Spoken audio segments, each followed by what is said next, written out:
El mercader de los sueños.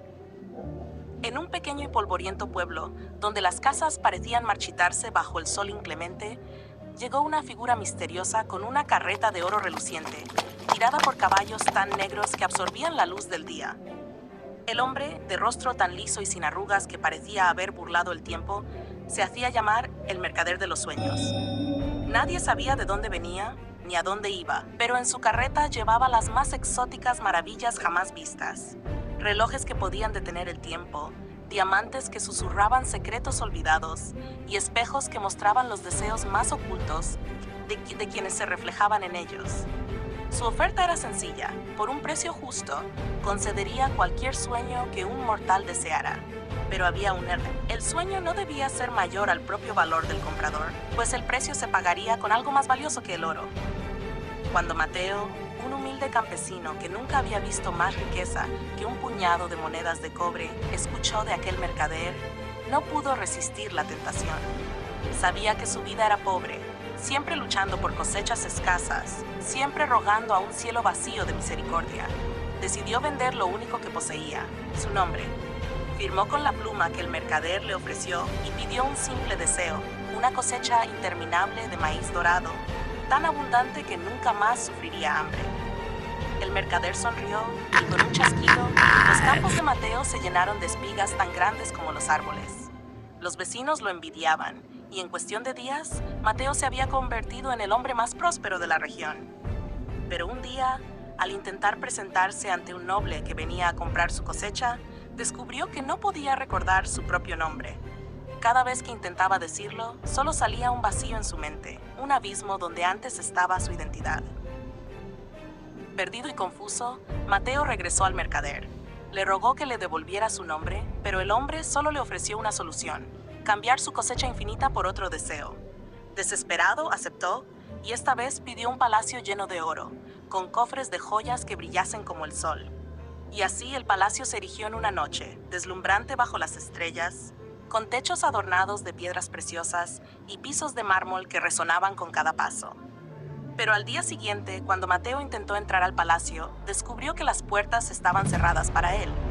Sin un nombre, no tenía derecho a nada en su propia creación. Observaba, impotente, cómo desconocidos se apropiaban de sus riquezas, viviendo en su hogar y disfrutando de sus tesoros, mientras él era expulsado de sus propios dominios, un extraño ante su propia fortuna. Día tras día, vagaba sin rumbo, cada vez más vacío, hasta que una noche encontró una mujer en el pueblo que decía haber conocido al mercader. Ella le habló de algo peor que la falta de nombre, algo que él no había considerado. El mercader de los sueños nunca tomaba solo lo que se le ofrecía, siempre se llevaba más. Y entonces Mateo sintió un escalofrío. Recordó que aún tenía una última cosa que perder: su alma. Con el terror creciendo en su corazón, buscó al mercader una vez más, pero esta vez el hombre no estaba en su carreta dorada. En su lugar, un anciano de mirada vacía le dijo que el mercader se había marchado, dejando atrás solo una advertencia: los sueños siempre son caros, pero no se pueden devolver. Sin nombre, sin hogar y con el peso del destino que lo perseguía, Mateo caminó hasta el borde del acantilado que daba al mar. Allí vio su reflejo en las aguas oscuras. Un hombre irreconocible, vacío de todo lo que alguna vez fue. Pero justo cuando pensó que todo estaba perdido, el viento trajo consigo un murmullo, una voz que venía del fondo del mar. Tu último sueño aún no ha sido pedido, susurró la voz. Tienes una última oportunidad. Sin pensarlo, Mateo gritó su deseo al océano. Devuélveme lo que era, devuelve mi alma. El agua empezó a agitarse, y de las profundidades emergió el mercader. Pero esta vez no tenía rostro. Solo era una sombra que sonreía con dientes de humo. Con una carcajada que resonó en las rocas, el mercader le ofreció una pequeña botella de cristal, tan simple que parecía un insulto a todo lo que Mateo había deseado antes. Esta es tu salvación, dijo, pero tiene un precio. Mateo, agotado y sin nada que perder, aceptó sin dudar.